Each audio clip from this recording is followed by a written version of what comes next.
My fiancé, whose IQ is 140 and who never forgets a thing, somehow forgot to prepare an engagement ring when he proposed, forgot the household registration book when we went to get our marriage certificate, and on our wedding day, he forgot to show up because he was busy helping out at his childhood sweetheart's wedding next door. My mother had a heart attack on the spot when she saw that scene. I begged my fiancé to come to her bedside and explain, but the man who was always distant to me sweetly called his childhood sweetheart's mother mom, and said that I was just a clingy junior who wouldn't leave him alone. Later, I handled my mother's funeral all by myself and applied for an overseas posting. When I returned home to pack, my fiancé, fresh from his honeymoon with his childhood sweetheart and looking completely satisfied, smiled and said, "Amanda, how's your mother's health? Let's pick another good date for our wedding to cheer her up." He didn't know that from the moment my mother passed away, there was no future left for us. Chapter 1.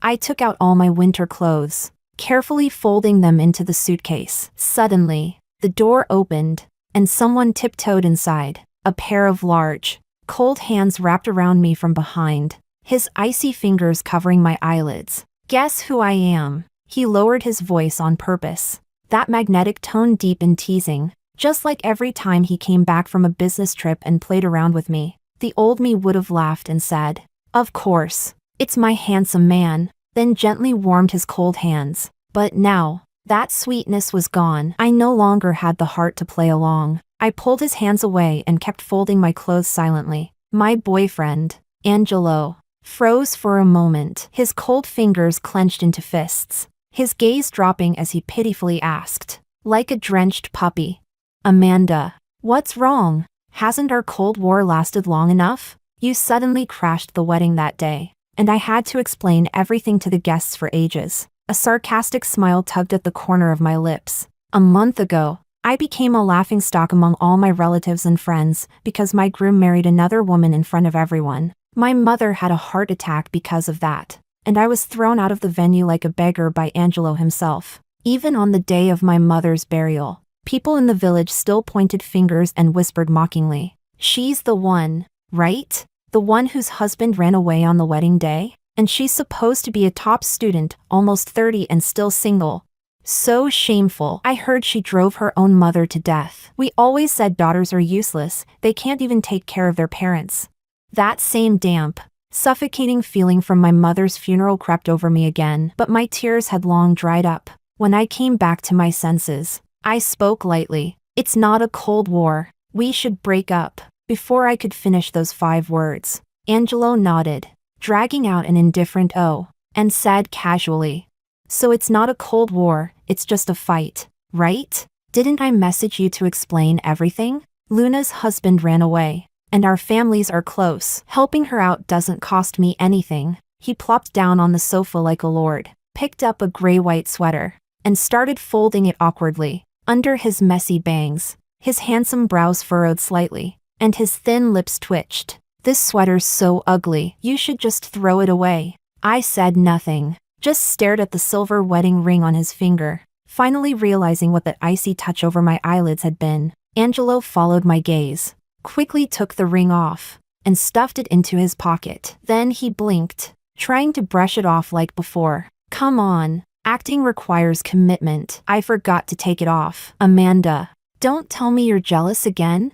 I wasn't jealous at all. I just suddenly remembered. When he proposed to me at the dinner table, he didn't even have a ring prepared. He said he'd forgotten, and that he didn't like the feeling of being bound by jewelry. He promised to buy me a custom DR ring for the wedding. But in the end, that custom ring fit perfectly on Luna's finger, and the man who hated the feeling of being bound wore his wedding band joyfully, unwilling to take it off. Jealous? Not anymore. Over the past month, I tortured myself watching the news reports of Angelo and Luna's honeymoon, their smiling faces traveling the world, and I felt nothing anymore. I turned away, took the sweater from his hands, and said flatly, "My mother knitted this wool sweater herself." His hands froze midair. He looked slightly displeased but restrained his irritation, forcing a gentle tone. "Right. How's Auntie's health? After a month of rest, she must be almost recovered, right?" He smiled, his eyes curving. I always thought our last wedding venue was too small for you. Let's use this chance to plan a grand one, to make Auntie happy. I knew Angelo was in a good mood today, giving me several chances to go along. If I didn't, he'd lose his temper again. But he forgot, on the day we were supposed to get our marriage certificate. He told me at the registry that he'd forgotten the household registration book, then turned around to accompany Luna to try on her wedding dress. We never got married.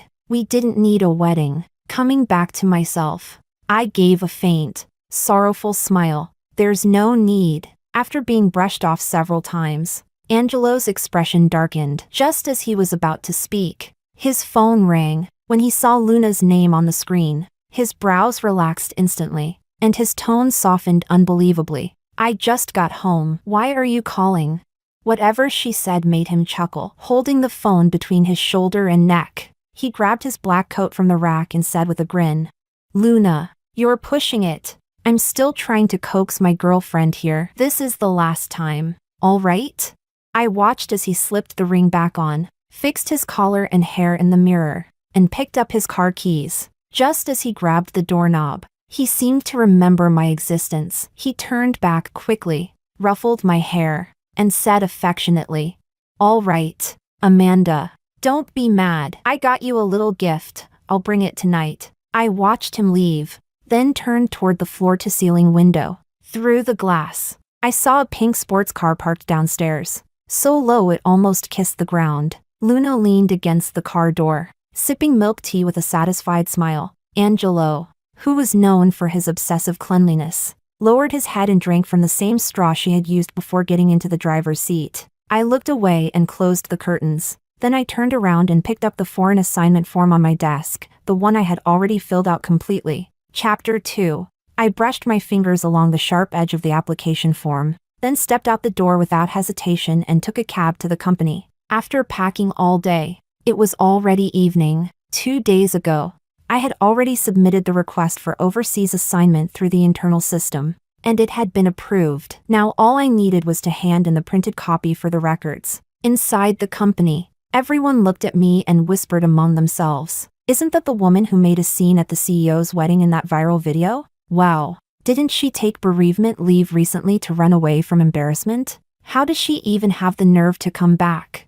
I bet she's here to resign. She's been stuck at this company for 10 years. Still just a team leader. I heard she applied for promotion 5 times and got rejected every single time. Pathetic. Those cutting remarks used to sting and drag me down into depression. But now I felt nothing. After all, during the days I was arranging my mother's funeral, I had heard more than enough of that kind of mockery. Without glancing sideways, I knocked on the door of my supervisor Roxana's office. Come in. Roxana glanced at the form in my hand and nodded approvingly. Amanda, when you told me the other day that you wanted to go abroad, I didn't believe you. Before, when I offered you overseas assignments, you said you couldn't bear to leave your boyfriend and didn't want a long-distance relationship. But this time, you sure made up your mind. Headquarters will send people tomorrow to inspect the overseas project situation. Come to the office again tomorrow to show your face.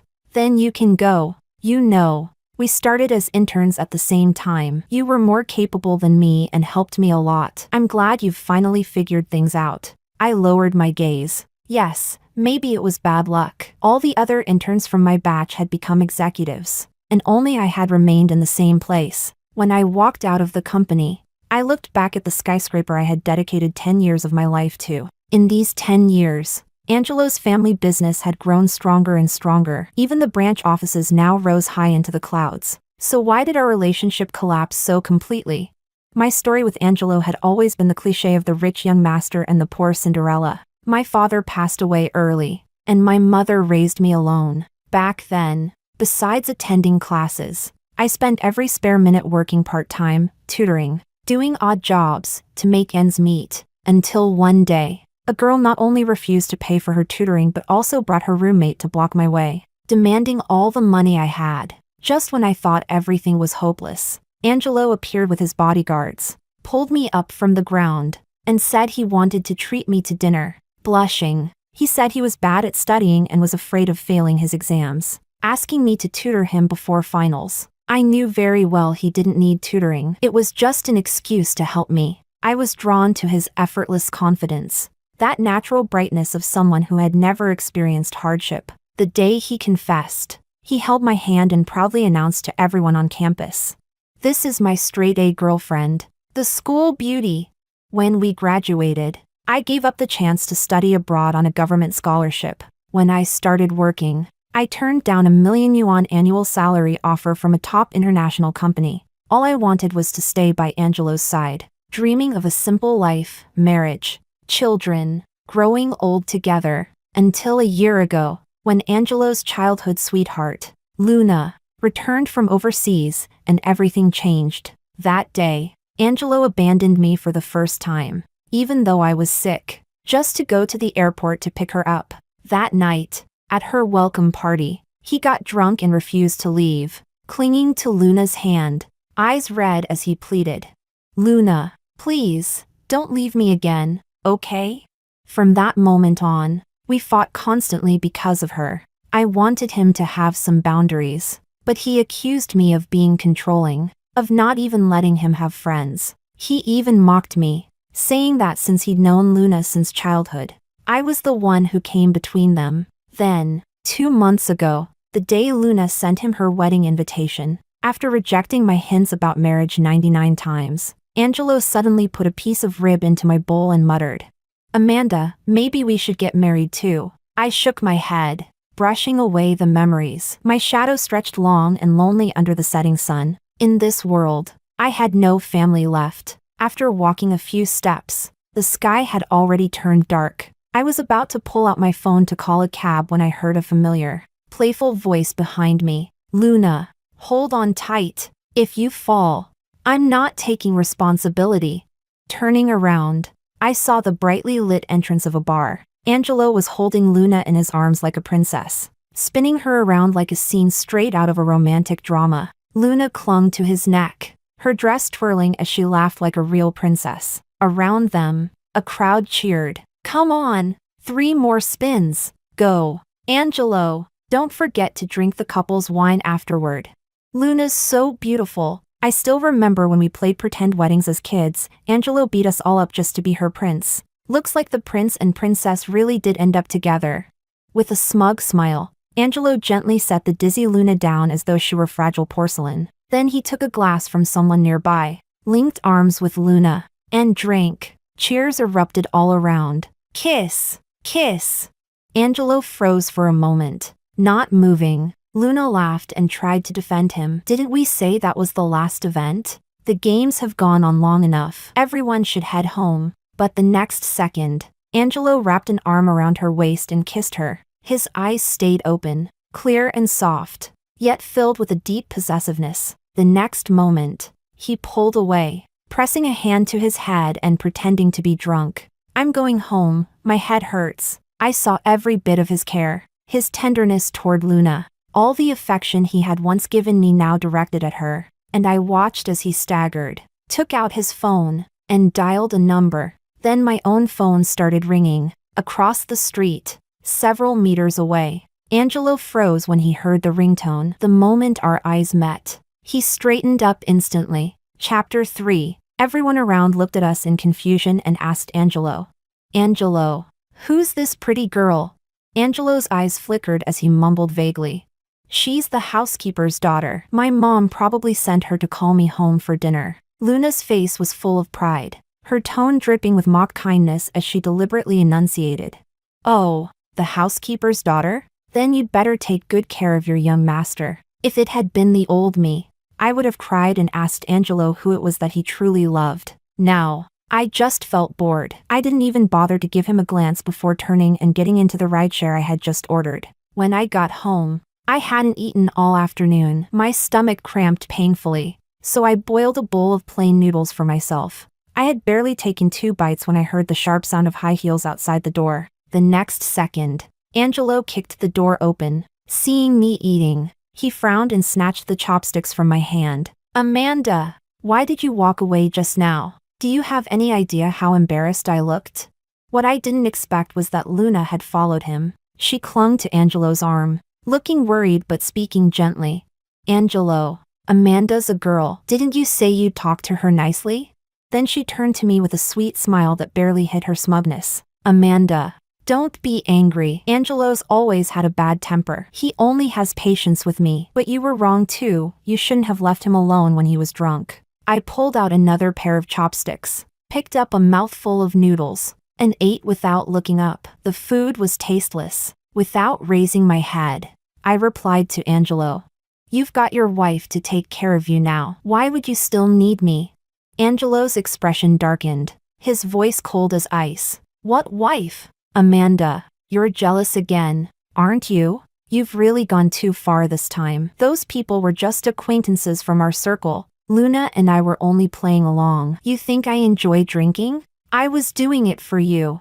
I almost laughed. It was absurd. He had looked so content flirting with Luna, and now he acted like the victim. I put down my chopsticks, looked at him, and asked quietly, "For me?" Angelo answered matter-of-factly, "For you. My dad said if I agreed to a political marriage with Luna, he'd finally let me inherit the company. That way, I could be with you and transfer you to headquarters too. Everything I did was for you and your career." Luna frowned ever so slightly, her eyes glinting with malice as she chimed in sweetly. "Angelo's right. You didn't know, did you? To protect you. He's been rejecting all your promotion requests these past years on purpose. He's really done so much for you." I froze, a chill running through me, numbing my scalp and bones. All these years, I had pushed myself to exhaustion just to stand beside Angelo through my own effort. But now, Luna told me that everything I'd worked for had been sabotaged by him. Then what about all the plans I stayed up all night to finish? All the contracts I signed after drinking until my stomach bled? All the holidays I gave up, barely even seeing my mother before she died? What did all of that mean? My nose stung, my eyes burned red, and my voice came out hoarse as I asked, "Is that true?" Angelo didn't even look guilty. He nodded as if expecting praise. "Of course. Don't worry, soon you'll be the president's wife. You'll have everything you want. A few missed promotions are nothing." I laughed softly. It was bitter and hollow. Angelo had always refused to go public with our relationship. Even at our wedding, he insisted we only invite close family and friends, not make it a big event. No one knew we were together. His so-called protection was a lie, just a way to justify keeping me hidden, belittled, and under control. Now I finally saw it clearly. The sweetness I thought we had, the love I believed was mutual, none of it had ever been pure. I shook my head and finally said what had been buried deep inside me. "Angelo, let's break up." Angelo's eyes widened in disbelief. He stared at me, lips trembling, unable to speak. A flash of joy crossed Luna's eyes as she quickly scolded, "Amanda, you can't break up with Angelo just because he and I are close. He really loves you. Even on our honeymoon, every time he saw something nice, his first thought was to buy it for you." Still bringing up their honeymoon just to hurt me, Luna really was disgusting. With someone backing him up, Angelo regained his temper, his handsome face turning cold as marble. "Amanda, are you done? Do you really think you can manipulate me like this? Break up? Do you even have the right to say that to me? For 10 years, you've eaten my food, used my money, and worked at the company I gave you. What more do you want?" He rattled off the words fluently, not a moment's hesitation, like he'd rehearsed them long ago. So, he was actually that dissatisfied with me. He truly believed he was the one who had sacrificed the most. If it had been the old me, I probably would have argued with him, debating who had given more, who had cared more. But now, looking at him fuming in anger, I suddenly laughed. "Thank you." For a moment, Angelo's rage faded. He frowned slightly, confused. "Thank me? For what?" I kept smiling faintly, my tone calm. "Thank you for letting me see what I am in your eyes, a pitiful parasite who can't survive without you." After saying that, I carried the empty bowl and chopsticks into the kitchen, turned on the tap, and quietly washed them clean. When I came back out, Angelo was still standing where he was, motionless. Luna handed him a glass of honey water and said softly, "Angelo, drink some honey water to sober up. You used to love it." For the first time, Angelo seemed absent-minded. He set the glass down on the table, his face flushed red. After a long silence, he finally muttered, "I didn't mean it that way. I ignored him, turned around, and grabbed the suitcase I had already packed. The moment I stepped out the door, I heard a crash behind me. A glass hurled hard against the doorframe, shattering instantly. Sticky honey water splattered all over my clothes. Then came another crash, a box hitting the ground. 2 ceramic rings rolled out of it, cracked and broken. Chapter 4. I looked down at the ceramic rings by my feet, puzzled. Behind me, Angelo shouted in grievance. These are the rings I made for you overseas. I was thinking about you the whole time. Amanda, why are you being so unreasonable? Running away from home like this? I almost laughed. What was going through his mind? The inner band of the rings was engraved with the capital letters of Angelo and Luna, clearly a pair of couples rings made for the two of them. Yet he had the nerve to say they were made especially for me. Without stopping again, I dragged my suitcase away and found a random hotel to stay in for the night. After all, I was leaving this city tomorrow. The next morning, after washing up, I headed to the company. But the moment I walked in, I was greeted by a chorus of praise. Wow, you two look so good together. Even wearing matching outfits, you're killing us with the cuteness. I'm a fan of your couple pairing too. Can I take a photo? Right there, in the middle of the lobby, Angelo and Luna stood arm in arm, basking in admiration, while Roxana stood to the side, smiling awkwardly. So they were the so-called representatives from headquarters. When Roxana saw me, she quickly introduced. Amanda, this is Mr. Angelo, our CEO from headquarters. And Ms. Luna, the deputy director. They're here to inspect the overseas assignment program. Angelo deliberately turned his head away, his lips, which had been smiling moments ago, flattening into a cold line. He asked indifferently, who are the employees assigned for the overseas positions this time? Roxana pulled up the list and smiled. These 3. In an instant, Angelo's expression froze, his eyes dark and unreadable. Luna's gaze flickered with malicious delight. She immediately stepped forward, feigning shock as she scolded. How could you people handle things like this? Don't you know it's strictly forbidden in our company to send married or pregnant women on overseas assignments? Both the applicant and the approver must be punished. Roxana looked confused, replying in a panic. There's no married employee on this list. Angelo's expression turned cold as he pointed at me. Didn't she apply for marriage leave recently? Roxana sighed softly and answered honestly. She did at first, probably a mistake in the system. Later she changed it to bereavement leave. Her mother passed away. At that, Angelo's face went pale. His outstretched hand stiffened as he stared at me, disbelief flooding his eyes. As if realizing something, his expression shifted, and his voice trembled slightly. Why didn't you tell me that your mother passed away? I couldn't help but find it ironic. My mother had always adored Angelo, believing it was my greatest blessing to marry him. She used to dream of the day he'd finally call her mom. But what she got instead was Angelo marrying another woman, calling another woman's mother mom with affection. I spoke calmly. There was no need, was there, boss? Does headquarters really need to concern itself with an ordinary employee's private life? Angelo felt something slipping out of his control, an unfamiliar, growing sense of panic. He gritted his teeth, voice rising sharply. What do you mean no need? I was her son-in-law. Whose son-in-law? The company doors swung open just then. A middle-aged man entered, the fine lines at the corners of his eyes adding to the natural authority in his expression. It was Angelo's father, Mario, the chairman and head of the group. Everyone froze for a second, then quickly greeted in unison. Good morning, Chairman. He nodded slightly, tilted his head, and smiled as he asked Luna. Luna, I asked you and your husband to visit the branch offices just to show your faces. What's this? Did something happen? Recalling what Angelo had just said, everyone in the room fell completely silent, not daring to breathe.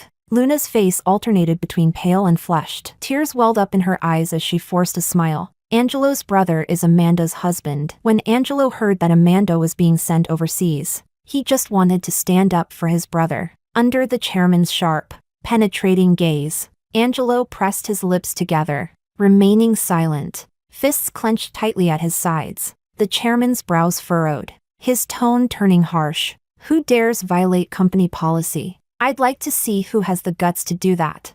I stepped forward, speaking calmly. Chairman, it's a misunderstanding. I'm not married. My ex-boyfriend and I ended things peacefully a long time ago. He raised his eyebrows slightly, giving me a quick once-over before glancing back at Angelo. I've reviewed Amanda's file. She's indeed unmarried. Are you mistaken? She's leaving for her assignment today. Don't delay her flight. Flight?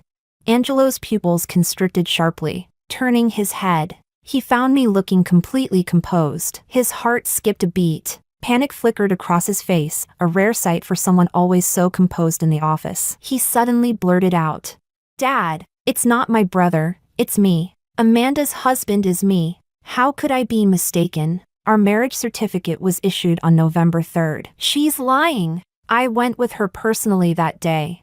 Everyone in the room swallowed hard, stunned by the sudden twist. This was turning into a real-life drama straight out of a wealthy family feud. Angelo relaxed slightly, thinking that now I had no excuse to leave. But the chairman's frown deepened. His eyes shifted between the two of us before he finally spoke in a cold, decisive tone. "What nonsense are you talking about? Even if she was your ex-girlfriend, your household registration book has been in my possession the whole time. With what exactly did you register that marriage?" Chapter 5. Angelo, who had always had an excellent memory and could recall anything he'd ever seen, suddenly seemed to forget that he had never actually married me. Instead, he turned to his father and questioned him furiously. "How is that possible, Dad? Don't lie to me." His father's face hardened, and his voice turned stern. "I've told you many times, in the company. You call me chairman. You've really grown insolent. I've spoiled you too much. Your household registration book has always been locked in my safe. And when have you ever asked me for it?"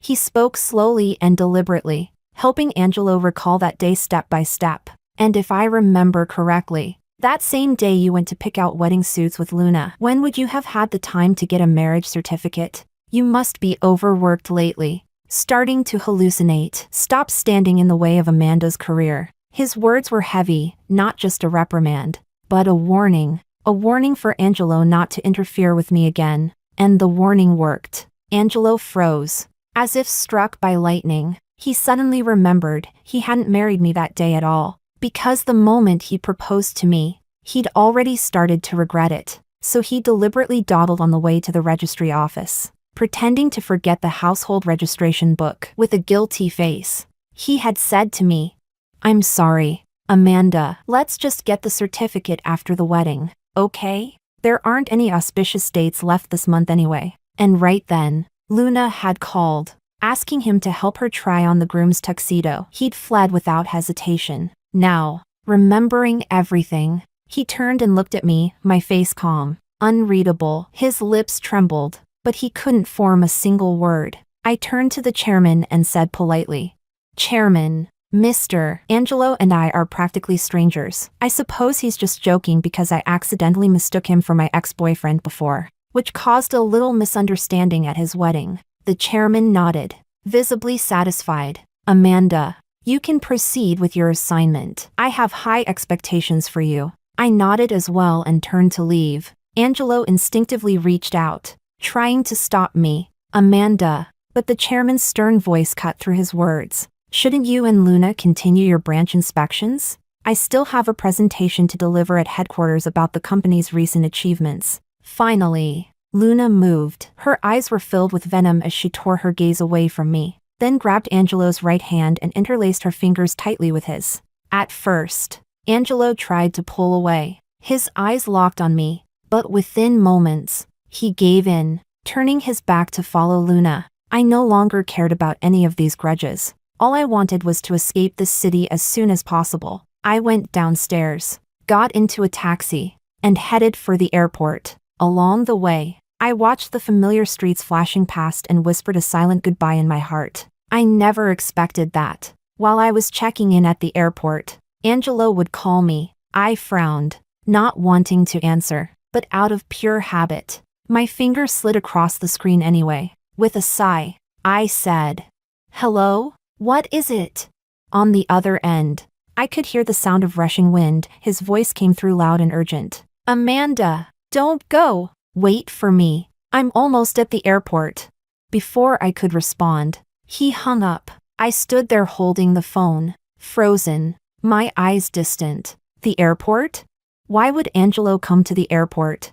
He was terrified of his father. There was no way he'd dare chase after me. I wasn't vain enough to believe he still loved me so much that he'd give up his lifelong pursuit of power and status for me. But to my astonishment, Angelo actually showed up at the airport, breathless. He bent down, grabbing the handle of my suitcase, looking like an abandoned puppy as he pleaded pitifully.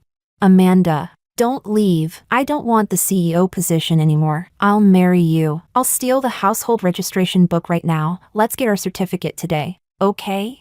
Chapter 6. I knew that although Angelo was 30, he had been so overprotected by his family that he still behaved like a child, believing that as long as he put on a pitiful face and apologized, the whole world should forgive him. The old me found his immaturity endearing. I hoped he would always remain carefree, untroubled by the world. But now, I was utterly disappointed. He hadn't chased after me because he loved me, but because he feared losing the obedient, well-behaved toy that always soothed his ego. But the world doesn't revolve around his whims. It was time he finally grew up. Looking at Angelo, my gaze was calm and unwavering. Go back. Angelo, stop joking. You've worked for 10 years for your inheritance. It's finally within reach. Can you really just throw it away?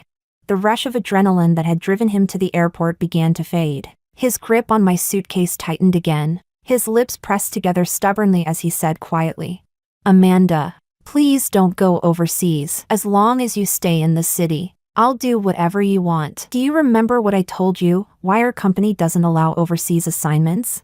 When I was just a baby, my mom, a career-driven woman, chose to expand our business abroad. She was gone for 5 years. When she came back, she was holding a 3-year-old boy in her arms, with a blonde, blue-eyed man beside her. From that day on, my father lost his mind. He became paranoid and possessive. He couldn't stand betrayal. The reason I resisted marrying you wasn't because I didn't love you. It's because I was afraid. Afraid that one day, when you stopped loving me, I'd become just like him. His words were unexpectedly honest, raw and unguarded. I knew this was the deepest fear he carried in his heart. The truth, however, was even darker. His mother had been worse than he described. To take half of the Jiang family's fortune, she had even kidnapped Angelo as leverage. Though he was rescued, he had fallen seriously ill afterward. The trauma of abandonment had haunted him his whole life, turning into the nightmare that shaped who he was. So I had endured,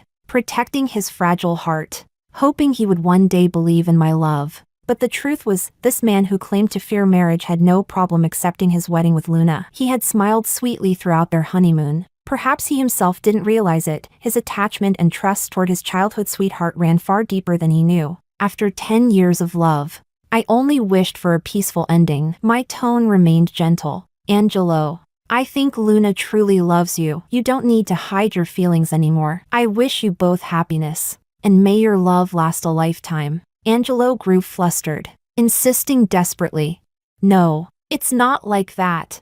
I only see her as a sister. She's the one who saved me from my mother back then. I admit, I might have liked her a little once, but just a little.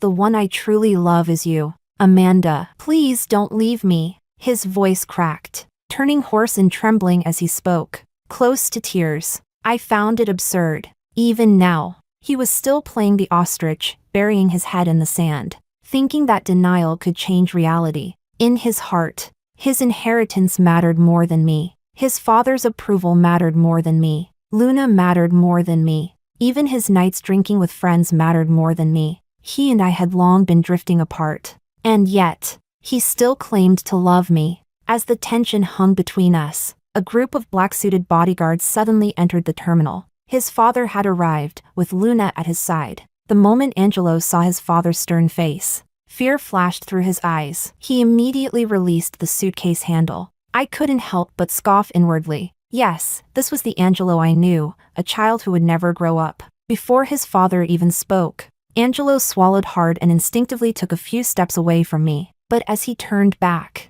his expression shifted. His gaze locked onto mine. And for once, there was a flicker of determination. Amanda, I'll wait for you. The assignment is only for 3 years. I'll be here, waiting. Chapter 7. I could only find it ironic. He didn't even deserve a glance from me. Who needed his promise to wait? He hadn't even noticed that I'd already emptied the house of every trace of myself. Every photograph, every belonging, every mark of my presence was long gone. My home had disappeared the day my mother died. Turning away, I boarded the plane without looking back. After landing, I went out to eat with a female colleague who had come to pick me up. Her name was Lily. She had been sent overseas a year before me, and we had met briefly back at headquarters. As soon as she saw me, she patted my shoulder excitedly. "Amanda, you're finally here. Our boss has been trying to recruit you forever. I knew you didn't want to work abroad, so I didn't push, but if I'd known you were coming, I'd have called you right away." I smiled faintly. In truth, this foreign company had tried to poach me many times before. They had even strengthened their partnership with our firm and expanded their overseas program just to lure me over. But back then, blinded by love, I'd turned down every offer. Thinking about it now, I couldn't help but feel foolish. As Lily and I sat down at a Chinese restaurant, my phone on the table began to vibrate nonstop. It was Angelo. I frowned. Nothing good could come from him calling. Lily, however, looked stunned. "Wait, our head office's general manager. Angelo? Is he calling you?" "Amanda, pick up." With no choice, I answered. On the other end, Angelo's usually composed voice was trembling violently. "Amanda, where are your things? Everything of yours is gone. Didn't you say you'd be with me forever? Why didn't you keep your word?" His voice was so loud, almost hysterical, that I had to hold the phone away from my ear. Across from me, Lily dropped her knife and fork with a clatter, staring at me wide-eyed in shock. I spoke coldly. "Angelo, from the moment my mother died, there's been nothing between us." Then I hung up. After a moment's thought, I blocked his number. When I looked up again, Lily was staring at me, clearly wanting to say something but hesitating. "What's wrong?" I asked. Lily stammered. "Amanda, the boyfriend you always mentioned, is it Angelo? Because someone in our company group chat sent me a video." I understood immediately. Everyone in the company knew I had been with someone for 10 years, but no one knew who he was. Some even assumed I'd made him up.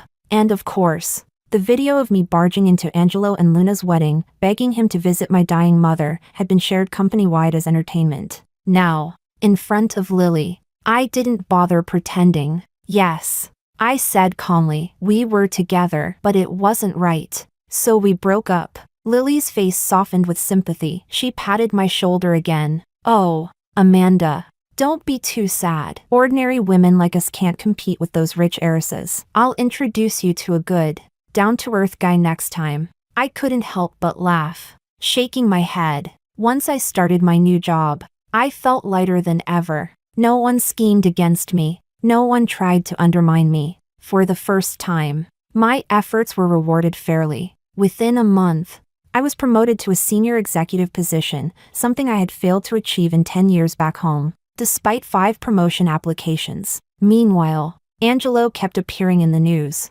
always with Luna by his side, attending banquets and events as a glamorous couple, showered with praise, a perfect match. People said, perhaps Angelo had finally figured it out, that Luna was the true love buried deep in his heart. That was fine by me. Now, whenever I saw their affectionate photos, my heart was utterly still. No pain, no bitterness, just peace. In the blink of an eye, 3 years passed. It was time for me to return home for my reassessment. Chapter 8. I never expected it, but when I landed, it was Angelo and Luna who came to pick me up. Angelo stood there in sunglasses, his face full of arrogance. The moment he saw me, he turned on his heel and walked away. Luna, on the other hand, wore her usual mask of gentle hypocrisy, her words sharp beneath the silk. "Amanda, it looks like your life abroad has treated you better than back home. You've even put on some weight, must be enjoying yourself too much to come back." Huh? Since they came on behalf of headquarters, I couldn't refuse. I followed them quietly. I unconsciously rested a hand on my stomach, 3 months pregnant. Though my winter coat hid it well, not fat. I thought to myself, out loud. I replied lightly, It's been pretty good." When we reached the underground parking lot, Angelo got into the driver's seat first. Then Luna opened the front passenger door and sat down. As she fastened her seatbelt, she suddenly exclaimed, "Oh no, Amanda. I forgot, you should be sitting in the front. I'll move to the back." Angelo gave a cold snort. "Don't spoil her habits. She can sit in the back." I found the exchange strange. Was it suddenly a new rule in China that guests had to sit in the front seat? Why had Luna even offered? But since Angelo had spoken, I simply nodded and got into the back. Angelo's grip on the steering wheel tightened so hard his knuckles turned white. His eyes darkened as he gritted out, "Amanda, didn't you once say the front seat is for girlfriends only? You used to hate when anyone else sat there." I blinked, confused. Well, Luna's your wife. Of course she should sit in the front." Angelo's face grew even darker. He said nothing, driving in heavy silence. The tension filled the car like suffocating smoke. To break it, I took out my phone and quickly messaged my husband to let him know I'd landed safely, just in case he worried. Yes, my husband, during these 3 years abroad. Through Lily's introduction, I met Dominic, a colleague from the same company. Like me, he had lost his entire family. Neither of us had any ties left back home. Maybe it was shared loneliness, maybe mutual understanding, but we connected instantly, endlessly talking about everything. A year later, we got married. By the time I returned home, I was 3 months pregnant. Dominic had work to finish overseas, so I told him not to come. From the rearview mirror, I noticed Angelo watching me as I smiled down at my phone. His jaw clenched so hard I could hear the faint grind of teeth. Then, clearing his throat, he said stiffly, "Amanda, aren't you going to ask how I've been?" Before I could answer, he continued himself. "Last month my father retired and handed me full control of the company. It's mine now." So this was a flex. He was trying to compete with me, to show who was living the better life. My phone buzzed again with a new message. "I'm just glad you landed safely. My love, how's our baby doing today? I'll come to you as soon as I finish my work." It was followed by a cute bear emoji making a heart. I couldn't help smiling and replied with a heart emoji of my own. In good spirits, I said casually to Angelo, "Congratulations."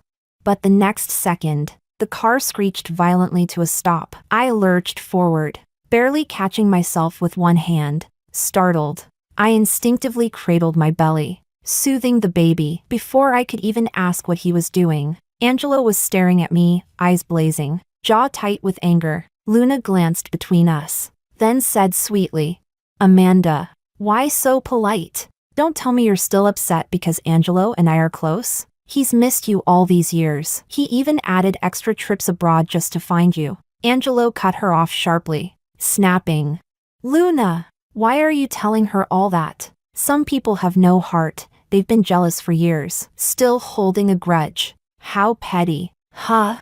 Jealous? Me?" I was stunned. Before I could even respond, Luna seized the opening, smiling as she asked, "Amanda, you look even prettier now. I bet you were quite popular abroad, right?" I answered vaguely, "It was fine. I'm married now." Beep. The car horn blared, loud and piercing, as Angelo slammed his fist against it. He turned toward me, eyes bloodshot, his voice hoarse. "What did you say?"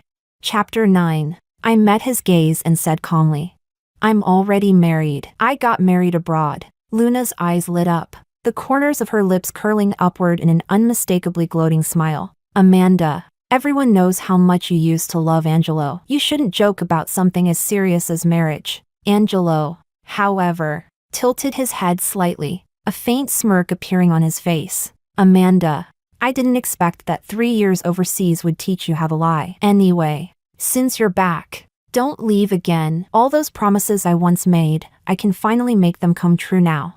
I didn't even know what to say anymore. If he didn't believe me, then so be it. Talking sense to someone as stubborn as Angelo was nothing but a waste of breath and of life. When I arrived at the company, I quickly presented my report on the results of my overseas assignment. Taking advantage of the moment when Angelo and Luna went to a meeting, I went straight to the HR department. Then, I handed in my resignation. The HR officer stared at me in shock. After all, everyone who returned from an overseas assignment had become an executive and stayed on. completely content. This was the first time he had seen someone come back and immediately resign. He stammered, All right. I'll submit this for you. You should get an answer within 3 working days. I gave him a faint smile. Then I left and took a taxi to my mother's grave. That was, after all, the real reason I had returned. Along the way, the villagers still whispered and pointed. Hey, look who's back. She disappeared for 3 years. What? Did they finally release her? Don't talk nonsense. Her husband said she went abroad for work, doing great things out there. Husband? Who were they talking about? I didn't pay attention. Villagers always liked to mix gossip with imagination. When I arrived at my mother's grave, I was surprised to see the tombstone spotless, as if someone had been cleaning it regularly. I didn't think much of it. I knelt down, laid a bouquet of fresh flowers, and lit 3 sticks of incense. After bowing several times, I stood and gently touched the gravestone. Mom, I murmured, your daughter hasn't come to see you in 3 years. Did you miss me? I came to tell you, you have a son-in-law now. And soon, you'll have a grandchild too. I know you never liked being far from home, but my career is overseas now. It might be a long time before I can come back again. Still, don't worry. Mom, I'll visit whenever I can. A soft breeze brushed past me, like my mother's tender hand caressing my hair, just as she used to. Then I heard footsteps behind me. Angelo, panting heavily, slowed when he saw me. A faintly proud smile curved his lips. Amanda, I knew I'd find you here. He took out a handkerchief and began wiping the dust from my mother's tombstone with practiced familiarity. I froze for a moment. All these years, have you been the one taking care of my mother's grave? Angelo lowered his eyes, his long lashes hiding his expression. His voice was soft. I heard from the villagers about what happened to your mother. I'm sorry. I know you suffered. It's normal that you wanted to run away from me. I almost laughed. Run away from him? He was giving himself far too much credit. I said calmly, Thank you, but I didn't leave because of you. I left for myself, for my youth, for my own efforts. Suddenly, Angelo pulled me into his arms, holding me tightly, his voice muffled against my hair. You're still so stubborn. Don't worry, I'm in charge of the company now. Luna and I are heading toward a scripted divorce. When it's done, I'll marry you first thing. I'll make it public this time. I stared at him, incredulous. Was there something wrong with his brain? We hadn't spoken in 3 years. How could he possibly still think we were together? I pushed him away immediately, terrified of hurting the baby. But Angelo, oblivious to everything, grabbed my wrist again before I could speak. Amanda, I've arranged a celebration banquet for you at the branch office. Come with me now. All the way there, he kept talking to himself, not giving me a chance to reply. When we arrived, I was stunned. The lobby had been decorated with ribbons and banners reading Welcome Back. Amanda. Luna, however, didn't look pleased. Her face was stiff, but when she saw Angelo, she forced a smile and pushed through the crowd. Angelo, you're finally here. Everyone's been waiting for you. The same coworkers who once mocked me or made my life miserable now lowered their heads or pretended nothing had ever happened. Some even piled on the praise. Amanda, I always knew you were talented. See? I was right. Amanda, do you remember me? I used to be on your team. Back then, I said our leader would definitely go far someday. Angelo smiled faintly, clearly satisfied. But then, an HR staff member approached him hesitantly, handing him a piece of paper. Angelo frowned impatiently. Can't this wait until office hours? We're celebrating right now. Still, he took the paper, then his face changed instantly. His lips parted slightly. Resignation letter. Chapter 10. The next second, Angelo's eyes locked onto me, intense and unblinking. His thoughts were clearly in chaos. He tossed my resignation letter aside without even thinking. I saw it and reminded him calmly. Mr. Angelo, please sign it. My flight back overseas leaves tomorrow. His eyes widened in disbelief. You're leaving tomorrow? Amanda, are you throwing away your future? I sighed inwardly. My husband's overseas. I don't want to work here anymore. Is that a problem? Luna, unable to resist adding fuel to the fire, said sweetly, Amanda, do you really have a home abroad? If that's true, Angelo, then maybe. Before she could finish, Angelo's expression darkened instantly. Amanda, stop it! You only submitted this resignation to pressure me into promoting you, didn't you? Well, fine. I've already decided you'll be transferred to headquarters as a vice president. What else could you possibly want? Luna's smile froze. As the current vice president, she clearly didn't like that one bit. Just as the tension reached its peak, a gentle, refined male voice came from the doorway. So this is where Amanda works. At the sound of that voice, I immediately turned and hurried toward the door. My husband's voice. I quickened my pace, excitement rising in my chest. Darling, you're here already? Dominic reached out to steady me, concern flashing in his eyes. Amanda, slow down. Be careful. You're carrying our baby. For a moment, everyone was stunned. Angelo froze completely. The entire office fell silent. Then, someone recovered first and tried to lighten the air with flattery. Wow, Amanda, you're married and pregnant? You're really living the dream. We're all jealous. Yeah, and your husband's so handsome. Lucky you. Amanda. Dominic blushed but lifted his head proudly, taking my hand in his. A quiet, protective gesture. Amanda, I wanted to surprise you, he said softly, and I wanted to visit Mom's grave with you too. Angelo finally snapped out of his daze, but all his composure was gone. He looked utterly unhinged. He strode forward, trying to pry Dominic's hand away from mine. You're lying. Amanda is my wife. You hired this guy to act just to mess with me, didn't you? I instinctively raised my arm to block him, and accidentally slapped him across the face. A sharp smack echoed in the room. Dominic immediately stepped in front of me, shielding me protectively, his brows furrowed in warning. Luna rushed to Angelo's side, her voice trembling. Angelo, are you hurt? But Angelo just stood there, covering his reddened cheek, his whole body shaking.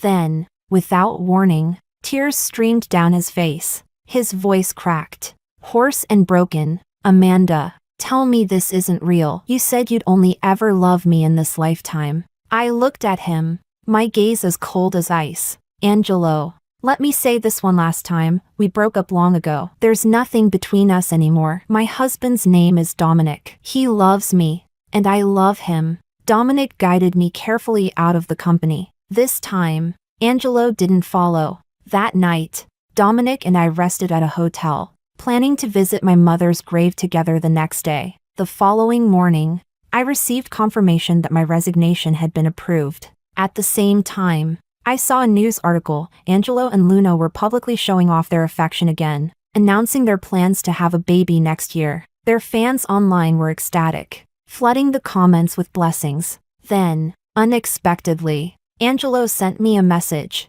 Amanda, I'll wait for the day you realize your true feelings and come back to me. Once you lose me, you'll regret it. I rolled my eyes, delusional. After visiting my mother's grave with Dominic, I booked our tickets and flew back overseas. Just a few months later, news broke that Angelo's company had been absorbed by Luna's, and he had been completely ousted from the corporate hierarchy, from the golden boy of the business world to a nobody. After that, I never heard from him again. 7 months later, I safely gave birth to a healthy 7-pound baby girl. Holding that soft, tiny life in my arms, warmth filled my heart. Perhaps this peace, this love, was what happiness truly meant.